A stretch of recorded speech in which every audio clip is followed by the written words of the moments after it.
So it's time to give the side eye to 90 Day Fiance Happily Ever After, season 5, episode 3, The Seeds of Discontent.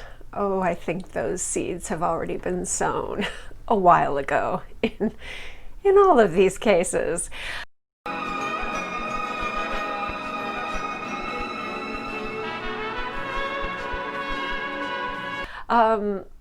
We are going to start out with our little family, Paul, Karine, and baby Pierre, who's just so cute. He's absolutely adorable. And they are finally departing for America. Now Karine is, a little excited. Of course, she's never been. I think this is her first big trip. So, she is excited to be going, but of course she's also very sad. It wasn't her first choice to leave. I think she would have been happy staying in, in the Amazon basin with her family. And her mother and father come with them to the airport. Her mother is, very, very sad, of course, and very worried. She looks like she's had a very hard life. She has the signs of a lot of concern on her face, and she's probably not very old. She's probably quite young, but I can understand why she would be worried with her daughter now in the care of Paul. So, Godspeed. Anyway, that is followed by Colty and Jess.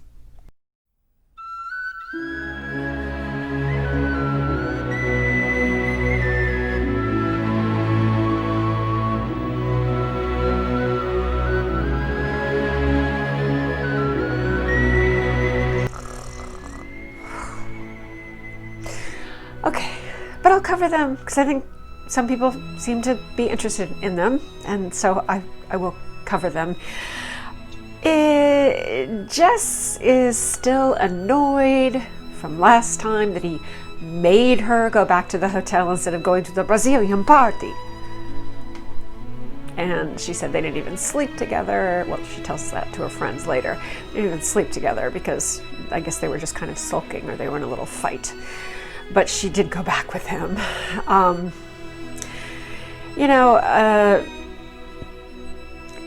Colty is just such a skeevy little, or I should say big potato. And that's what makes it weird. I would not be so hard on him, and I would never make comments about someone's appearance if it weren't for the fact that I get the feeling that Colt thinks that he's really something, and he's really got something special to offer to a girl.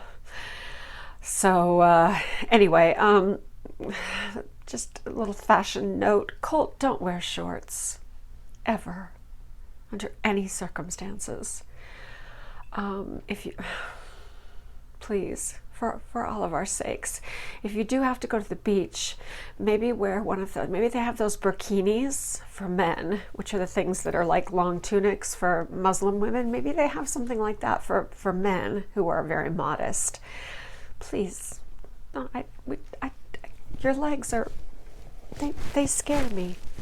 This is really mean. I'll probably edit this out, but it's true. Okay,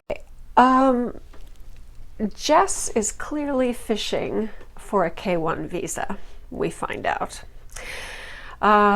She invites him to visit her and her family in Brazil. There's a lot of, I love you, I love you, I love you, I love you. I don't understand this. They don't know each other at all. This is all for the cameras. Why is he going to meet her parents? This is a free trip free trip for Colt to go to Brazil.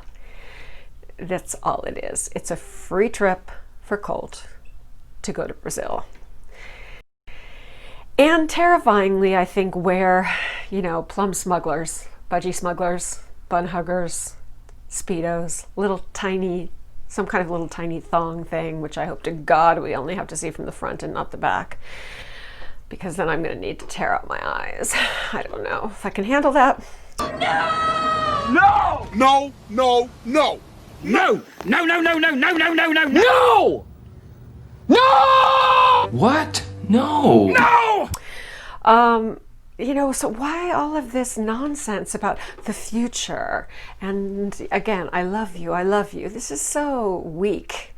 This entire section is so weak. You just cut it right out, throw it on the floor. Now, going from the ridiculous to the cringy, we have Larissa. Larissa is in Las Vegas and she's on a blind date. Okay, so they meet at a very posh restaurant, and she is dressed to the nines. I mean, she looks like she's going to a gala or perhaps to be a judge at a child beauty pageant. She's very glittery, or maybe a contestant in a rural Venezuelan beauty pageant. I'm not sure, but she is really done up, and he's, you know, he's wearing a suit, and he's, you know, not unpleasant looking. He's very little. You can't really say petite for a man, but he's small. I feel like she would crush him. And if, you know, if they got, God forbid, if they got in a physical altercation, it would be all over for him. It would be all over for him. So, so Matt says, tell me about yourself. I know nothing about you. Yeah, right. You're going to be on 90 Day Fiance. She's being followed by a camera crew. Somebody, you sign a release, you sign a waiver. And you wouldn't ask, you know, what is this? Is it Pornhub? Or is it, you know, something that's going to damage my reputation for the rest of my life? I mean, well, either way, I guess 90 Day Fiance or Pornhub. Either one could possibly damage your reputation, depending on what kind of business he's in. But that's just ridiculous. Come on. That's just like, no. Yeah, you didn't Google her, or you didn't already know, or, you know, don't. Stop it. Stop it. Okay, he's part Egyptian, he says, which is probably the most interesting thing about him. Who knows? Could be 1/8. And then she says, I love Egypt. I love it when people say, I love a country. And you're like, oh, have you been there? No. But, you know, I don't know, insert something here. No, pyramids, I don't know, whatever.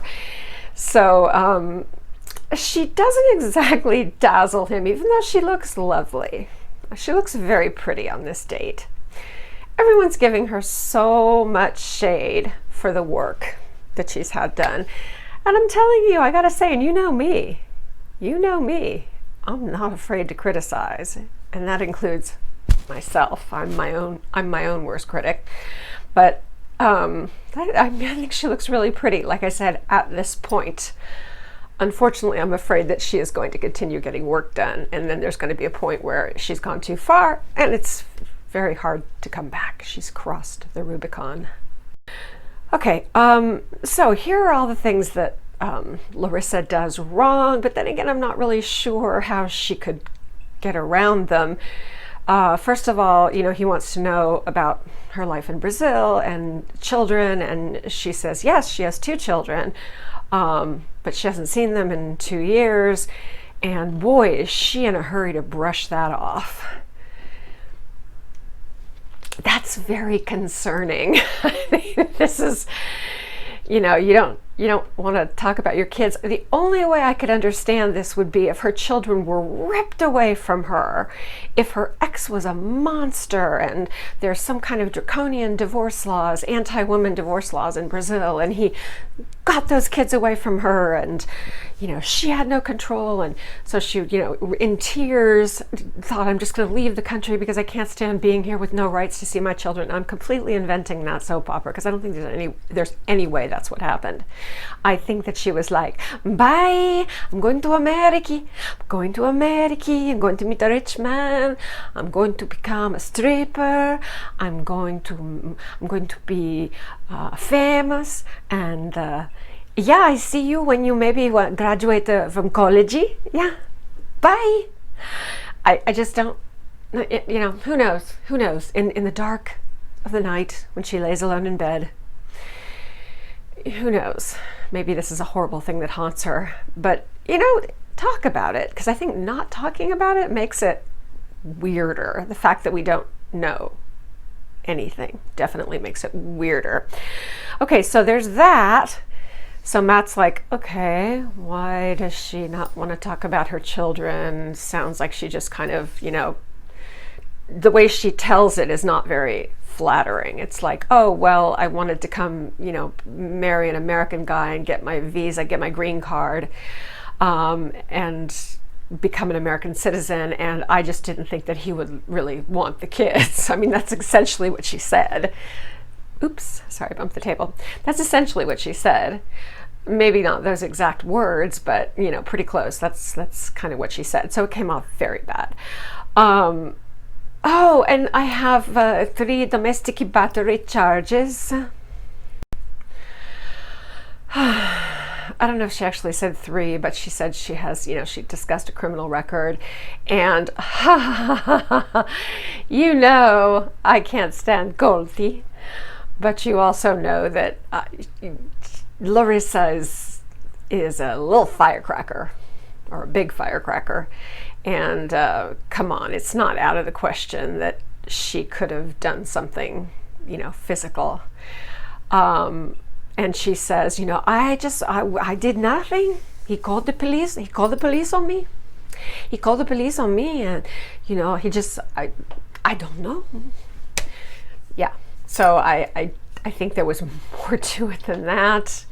You know, she lashes out physically. We know she throws things. We know that she does things like take off your ring and flush it down the toilet. And if you're willing to act out in physical ways, like throwing things at the wall or breaking things, P.S., it's kind of a short step from there very often to hitting someone. Okay, you know, he says, what are you looking for? He says, what are you looking for in a man? And the gist of it is citizenship. Yeah, I want to marry someone. She should have said money and American citizenship and fame. And I want to be perfect. I want to be physically perfect. Not possible. Okay. All right. Andrei and Elisabeth are together, and he calls his parents in Moldova, and he has a big old conversation with them. And he tells them that they're going to stay, that Andrei and Elisabeth and baby Eleanor are going to stay with the parents at their house for 3 weeks. And Elisabeth is not happy because apparently they didn't necessarily talk about staying in their house, although it would be really hard to get out of spending a few nights with the parents. It seems like it would probably be normal to stay in their house. If you weren't married and they were very religious, I could see how they want you in separate rooms or separate places under separate roofs, but they're married. So you would think that they would probably stay at the parents' house. Elisabeth is very worried about having her independence. She doesn't know what it's going to be like at their house. He tells her, but there's 4 bedrooms. When they say 4 rooms, by the way, in Europe, they don't usually mean like, oh, a kitchen, a bathroom, you know, a living room and a bedroom. They usually mean 4 bedrooms. We say 4 bedroom, 3 bath. They'll usually say 4 rooms. That means 4 bedrooms in most of Europe. So I think they have a big house. You know, he's thinking that, I don't know if he's thinking maybe the whole family is going to stay there, although as we'll see, not the whole family is not coming. So she's not happy about this. I feel like this is kind of fake drama. I feel a lot of what they're doing, having him push her and all of these things, are to kind of create this tension between them. And frankly, I will say it again. You know, does he come off like a jerk? Yeah, of course he does. He's, you know, but I think these two love each other. I think they love their daughter. I think they're okay. I don't think this is some kind of horrible abusive relationship. I mean, we'll see. You know, like I said, fingers crossed, we might find out that he was in the Moldovan mob and he's done all kinds of terrible things. I'm just so bored. I want something interesting to happen. I know that's terrible. All right. Okay. Tanya and Sinjin. All right. Sinjin is interviewing for a bartending job at an Irish pub. He has bartended in South Africa, and as we discussed before, he tended to drink a lot while on the job and get in fights and throw things, including chairs, while on the job. So Tanya's concerned about that as a career choice for him, but at this point they're pretty desperate. So, you know, he needs to go out and make money. So I like the way they follow him to one interview. Who goes to one place? I mean, I think he sincerely does want to earn some money. Yeah, not that he doesn't have his issues, but I think that he would, you know, like to go ahead and secure a job as a bartender. So I'm like, why would you only go to, they make it sound like he only went to one place. He goes to an Irish pub, and so the guy who owns the bar in Connecticut, the Irish pub, who's an Irishman, is like, he doesn't even know how to pull a Guinness. However, I guess the Irish guy said that he had a lot of kind of warm feelings towards Sinjin because he came over probably as a young, you know, keen Irish boy looking for a job, trying to make his way. And so apparently he invited him to stay for drinks and shots, which we'll see the effect of that in a little bit. Okay. Angela and Michael. Well, Skyla asked her to go to a lawyer because she was concerned about, you know, making sure that if something happened to her, everything wouldn't go to Michael. However, she still wants her to go ahead and make a will, which is a good idea. She doesn't have a will. You know, Angela is not, I mean, I think she's feisty, but with all the smoking and the you know, obesity, I'm sure that she could have some, let's not forget she's having a cancer scare. It's definitely a good idea with all those grandkids, you know, to take care of and to look after. She needs to draw up a will. So she goes, and I'm pretty shocked that she says, okay, I want to give 50% of my house to Michael and the rest to be split among all my many grandchildren. I mean, you know, first I guess in the trust of Skyla, and we're not going to talk about the other daughter because she has issues, so we're kind of pretending she's not there. If you don't know about it, look up, oh God, I can't remember her name.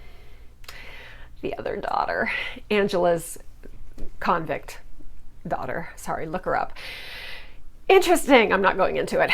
So, giving half of everything to Michael. Wow. After knowing him 2 years, that's very foolish, frankly. But okay, that's Angela's just being Angela. They're waiting for the final answer on the K1 visa. They say it's now being passed from the interest section in Nigeria, actually to Washington for final processing. And at that point, they'll give them a letter probably fairly soon, like within a couple months. And if he's denied, they have to give cause. They have to give a specific reason why he's being denied. So I feel like her going over there and getting married, being in such a rush to go over there and get married before knowing the answer to the letter is foolish, and it's foolish, and it's strictly being done for the show. It makes no sense at all. And here's why.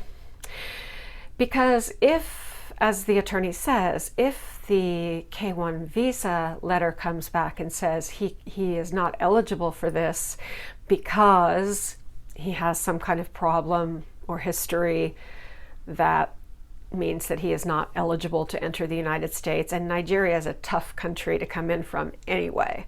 It's definitely a place that they look at very carefully. Then you have the difference in their ages and all that. But that wouldn't be a problem. The problem would be if they came and they said something like, no, we're turning you down because you have this in your past and we can't allow you to come in.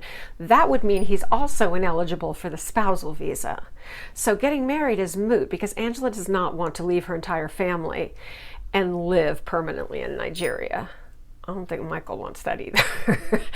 But anyway, so, you know, it's very foolish, this whole thing about her, you know, I'm going to Nigeria in 2 weeks and we're getting married.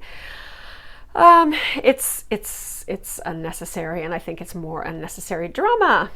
Okay, Asuelu and Kalani. And sadly, after I was so enthusiastic about how adorable Asuelu was, even though he's a big baby man, last time we got together, he's becoming increasingly selfish, and he's under a tremendous amount of pressure. I remember I mentioned this before. If you go and you're living in America and you're with an American woman and you come home to a developing country, you're not coming home empty-handed. The family is usually waiting for you back home, and they're waiting for you to send money. They're waiting for you to buy things for them. They're waiting for you to bring expensive gifts when you come. So his sister, Pai, who seems like a real charmer already, basically says, you know, if you don't send us money or we're dead. Okay, but they all lived before when he was there, working as a beach boy at a hotel, probably not making very much money.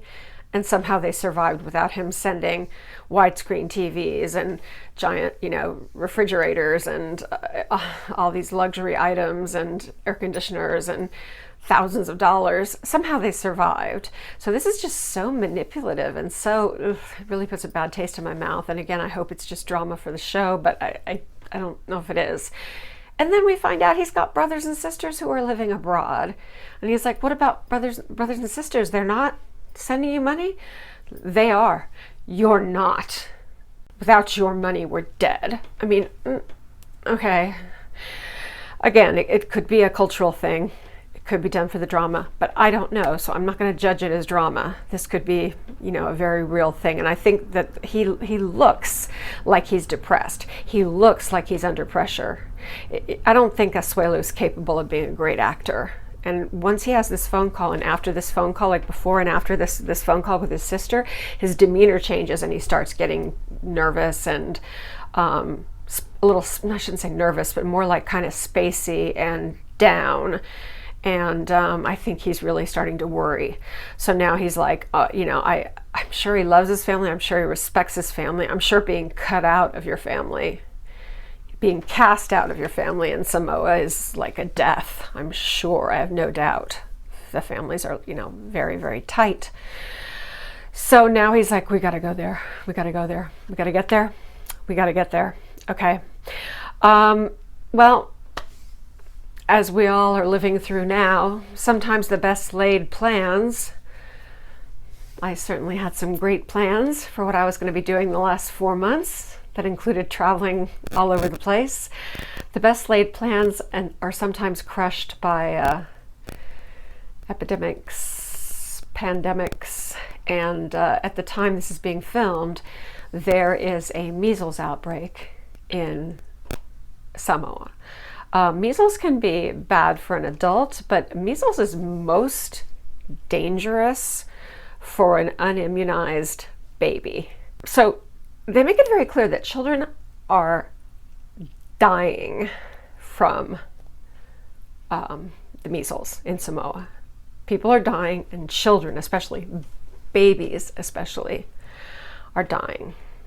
So Asuelu feels really, you know, uncomfortable sharing all this with Kalani, of course. You know, he feels guilty, but then he also feels pressure from his family. But the fact is, you know, you've made 2 lives, little Oliver and little Kennedy. Oliver's already had his measles, mumps, rubella. Is that it? Measles, mumps, diphtheria? I forget. Anyway, he's already had his vaccine for measles. I think it's measles, mumps, and rubella. He's already had. But Kennedy is only like 6 months, and usually you don't get the vaccine until you're like 18 months or 2 years old. That's safer not to have it when you're so young.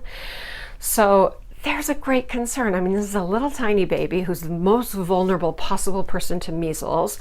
Do they know whether or not, they can get the baby vaccinated? Is it safe to get the vaccine? So, this is a problem. And again, like I said, Asuelu is being incredibly selfish. He's being pouty, but he's also clearly kind of depressed because I think he's under this incredible pressure from his family. And then at the same time, he realizes, I'm sure he doesn't want to put, his little baby Kennedy in jeopardy. But, I don't know, there's a lot of pressures in these cultures that we don't understand. I mean, clearly we would think, okay, well, yeah, your baby's going to come ahead of everything. It's going to come ahead of absolutely everything. But again, we don't understand that kind of Samoan village culture, so I don't know. Oh, God. Now Colt is back in Vegas. So we see Jess. We have this really long, unnecessary, boring scene with Jess and her friends who are not as funny as they were last time we saw them. I thought they were kind of entertaining last time. Now this is just annoying because, again, I don't need to hear how in love she is. You don't know him. And what exactly is it that you're in love with? Is it his sparkling wit? Is it his sense of humor? Not to be shallow, but is it his amazing physique and chiseled good looks? I mean, not that he's got a creepy face, like he's got the little tiny mouth, but he's not like ugly. Again, sorry. Remember, this is a judgment welcome zone, and like I said, I'm my own harshest critic too. Believe me.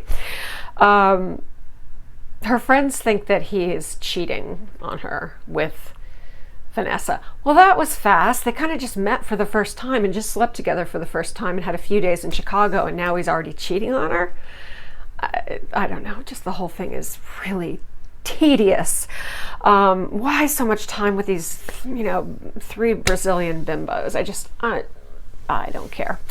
And then again, if they say love one more time in the context of Colti and her, I would be like, ugh, I'm starting to get queasy.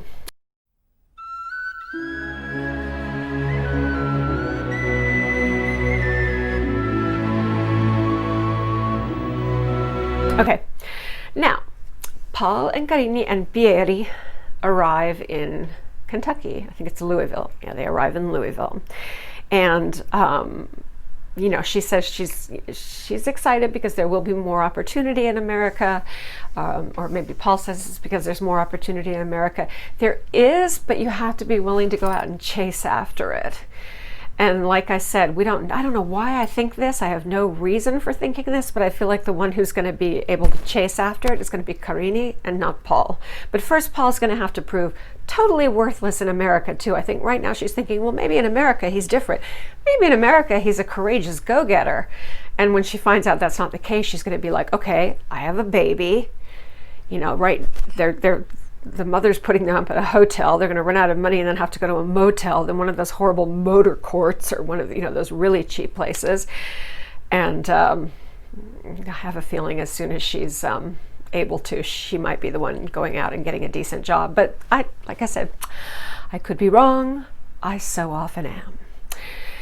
Okay, Grandma's very happy to see Pieri, but I got to tell you something. I noticed. I don't know if you noticed it too. Through this whole scene of her picking up them at the airport and driving, to the hotel where she's fronting them the money to stay for the first couple nights.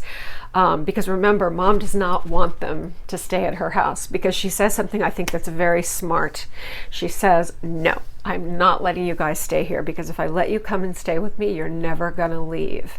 She's absolutely right, and she's not going to enable Paul. And she's like, you got to be on your own now, dude. You're old enough now. You're in your mid-30s. You're not living with me anymore. Go, fly, be free. Don't don't sponge off me anymore. I'm not sure how realistic it is to expect him to suddenly pick himself up by the bootstraps in a few days and get everything together to take care of his wife and baby. So I'm sure behind the scenes, mom's going to have to slip them a little money just so they can survive for basics. But you know, we'll see. I started to say that the whole time picking him up in the airport and driving back, driving to the hotel, and she keeps saying, "Oh, baby, it's baby, the baby. Oh, baby wants, put baby here, I don't think she knows his name, and I think she's afraid of asking. I don't know if it's that she's forgotten her grandchild's name, which would be really embarrassing if you had to ask your son or your daughter-in-law, "I'm sorry, I forgot my grandchild's name. What is it again?" Or it could be that she's afraid she's not going to pronounce it right, but I don't know. Or maybe she just calls all babies baby. Maybe she called Paul baby, the baby. The baby has a name, Pierre. So I'm just going to kind of check this out. It's kind of like Drusilla's hair. I'm on watch. I'm on Drusilla hair watch, and I'm on Grandma, does she or does she not know Pierre's name watch. To be determined. Okay. Yeah. Paul being Paul, because what does Paul do best? He runs off when things get tough and storms and stomps off like a little baby. I'm getting the freaking flash on! Stop. You're making Madeline scared. Hey, listen to me. Focus. Shot. Mackie. And he's annoyed. He doesn't like the way his mother's talking to him. They get in an argument in the car. It starts over the baby crying and Karina taking the baby out of the car seat to nurse him. Oh, Pierre, I shouldn't say the baby, but anyway, taking the baby out of the car seat to nurse him and then quickly putting him back in. Paul has a fit. The mother's like, "Calm down." So Paul gets out of the car, and apparently they're right by the hotel. So he probably just walks like 100 yards and he's there, because she says, like, "Dude, why are you getting out of the car? We're almost there. What are you doing?" But he has to make a scene, get out in the middle of the street, cross traffic to get to the place that's right in front of them where she's going to drop them off. So anyway, okay, I'm just gonna say, in this next scene, Elisabeth and the blonde bitches and mom. Okay. And we have once again this lovely American idea that why do we have to change just because we're in other people's countries and participating in other people's religious rites? Why can't I just do me? I just do me. Why can't I just be myself? Hey, take me as I am. So they're all making a big deal, including mom, as to, why do they think that just because you're going to be married in the Moldovan Orthodox Church, you feel like you have to wear a conservative dress just to respect the Moldovan Orthodox Church? That's like not being true to yourself. It's not fair. You shouldn't have to do that. Okay, we're right back to Brittany and Yazid again. This is just why people like this shouldn't travel. They shouldn't travel. It seems like Elisabeth's sort of trying, but I don't think she really understands what modest is in an Orthodox wedding. Okay, she finally picks a dress with sheer fabric. The fabric is so sheer, it's the same color as her skin because she's very white. So it basically looks like it's nude illusion, but it's like a whitish nude illusion. It's the same color as her skin. So it looks like her entire back is out, like naked, like way down low. And then her arms have some like appliques on it, but it looks like her shoulders and arms are completely bare too. And then it's boob canyon. Massive cleavage. But that's the dress she picks. Okay, so they all talk about, they all hate Andrei. This is crap. They say, "You look like you've been dropped out of heaven." I would like the chestal area to be a little more supportive. Maybe they could put in some kind of undergarment, because it's not flattering here. Yeah. Okay, so then they find a fur stole, which is sensible. They put a fur stole over it. So that covers the canyon, the Grand Canyon. So that's good. You know, that'll look somewhat better, even though her back is still kind of going to be out and her arms are going to be out. I think with the stole, then, you know, even though they're not in the church anymore, when she takes the stole off in the wedding reception, I don't know. I don't know how that's going to go. I mean, if this were Russia or Ukraine, oh girl, go sexy. I mean, Google Russian brides. I'm sure you've all seen the picture of Russian brides. They're ridiculous. I mean, some of the most, wow, wildly inappropriate, just practically naked dresses you've ever seen. Now we're back to Paul and Karina. All right. It's kind of cute because she looks out from some suburban Louisville hotel, motel. No, it looks like a hotel. It looks like a Fairfield Suites or something like that, a little hotel. And she looks out the window and she said, wow, there are more trees than buildings. The houses are pretty. It's so clean. There's no gutters and trash everywhere. And oh, that was really sweet, because she's comparing it to Manaus. And yeah, Manaus is a little rough around the edges. If you like trash, you'll love Manaus. It's great as a jumping off point for doing an excursion on the Amazon or the Rio Negro, but Manaus has a couple of tourist attractions, but by and large, it's not. No one's going to say, oh, what a beautiful city. Especially if you go down by the market, by the waterside, you will smell things there you never thought existed in this world. Okay. Now we have Angela and Skyla. We have more fake drama. Angela says, well, you told me that if I went and saw a lawyer and drew up a will, that you would consider coming to be the witness at the wedding in Nigeria, because they say that there has to be an American there to witness the wedding in Nigeria to make it, I guess, also legal in the United States. I don't know. I don't quite understand. But anyway, and Skyla says, nope. And actually, there's a good reason for it. She's not just being contrary. She's not just being, yeah, I mean, she doesn't think it's a good idea for her to marry Michael. So she's not thrilled to go for that reason.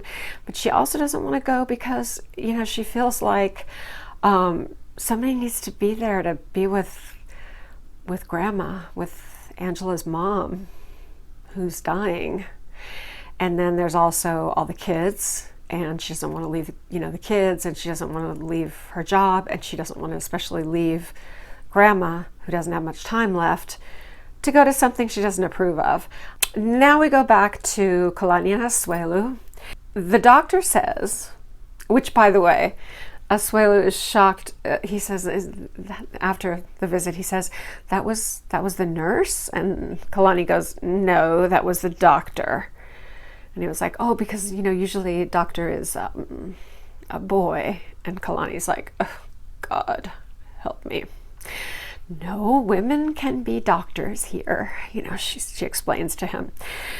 Okay, well, the doctor says, yes, Kennedy can have the vaccine. There are more risks of side effects the younger you are. So it's younger than they would like to give it, but they will give it at that age. It's not so risky that they're like, no, you absolutely cannot give this to a 6-month-old.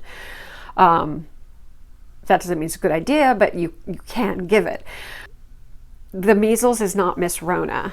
It's the epidemic's not going to last forever. They can go after the epidemic. And I know culture, the Simone culture, and I'm always very big on that, on respecting people's culture. But frankly, if his family can't understand that they can't come and bring appliances and money to shower on them, which they're going to be disappointed because they don't have a lot of money to give all that to them. So they're probably the visit's going to be a big disappointment anyway. I guarantee you the family's going to bitch at him that he didn't bring enough money in gifts, and he's not going to buy them enough pigs. So what kind of family would also say, look, if you say to them, we're worried about the baby, we're worried about Kennedy with this measles epidemic, when the Samoans know that babies around them are dying on the island, for them to say, no, we are dead here without your money. Bring your baby. Bring your ass over here. Bring your baby. Bring Oliver. Bring Kalani. We don't care.